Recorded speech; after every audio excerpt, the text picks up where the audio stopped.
Sa iba pang balita, mga Kabombot Star Nation, muling umatake naman si dating presidential spokesperson Attorney Harry Roque sa International Criminal Court matapos niyang questionin ang umano'y kakulangan ng sapat na ebidensya laban kay former President Rodrigo Roa Duterte.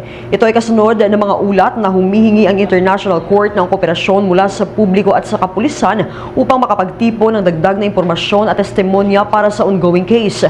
Ayon kay Attorney Roque, nakapagtataka na ngayon lamang nanawagan ng International Court para sa ebidensya, gayong ilang buwan na umanong nakakulong itong si Duterte. Idinagdag pa nito na tila ipinapakita ng panibagong hakbang ng tribunal na kulang pa ang kanilang case build-up.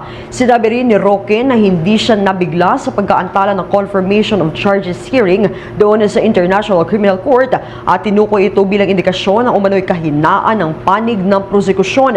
Kaugnay niya, narito pakinggan natin ang naging pahayag ni Attorney Harry Roque. Nakakahiya ang ICC na 10 buwan ng kinulong ang Tatay Digong, hindi pa palang sapat na ebidensya at ngayon nag-a-advertise pa para sa ebidensya. Nakakawindang po yan. Hindi po yan gawain ng matinong institusyon. Dahil ang matinong institusyon, bago magpakulong, dapat sapat-sapat na ang ebidensya. Alam ko nakasulat, good grounds. Pero kung alam mo naman palang walang ibang ebidensya bukod sa good grounds, bakit ka magpapatuloy sa pag-aaresto at bakit ipagkakait mo pa ang interim release? Alam mo naman palang kulang ang ebidensya. Di ba? Ang prosecution, bakit tumutol sa interim release? Alam naman palang hindi pa sapat ang ebidensya. Fair is fair. O sige, nakulong nyo panandalian, pero pawalan nyo habang hindi pa kompleto ang inyong ebidensya. Hindi po pwede na you have your cake and eat it too. Yung wala naman palang ebidensya, tapos patuloy nyo ikukulong si Tatay Digong.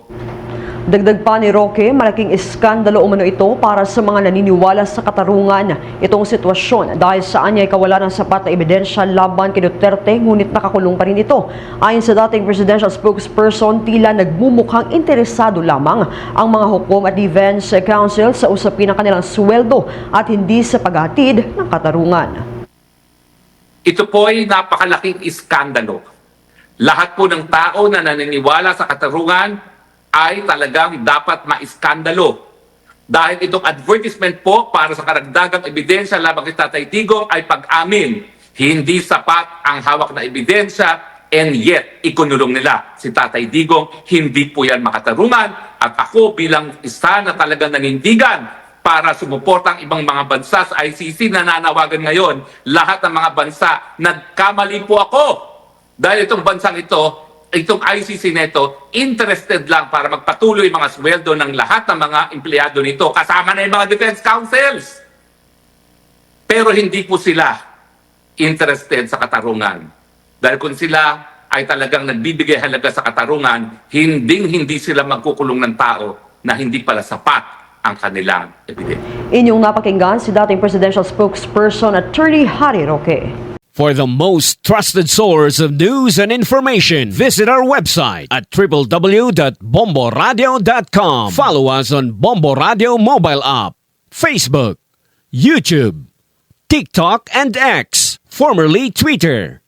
Like, share, and stay connected. Anytime, anywhere.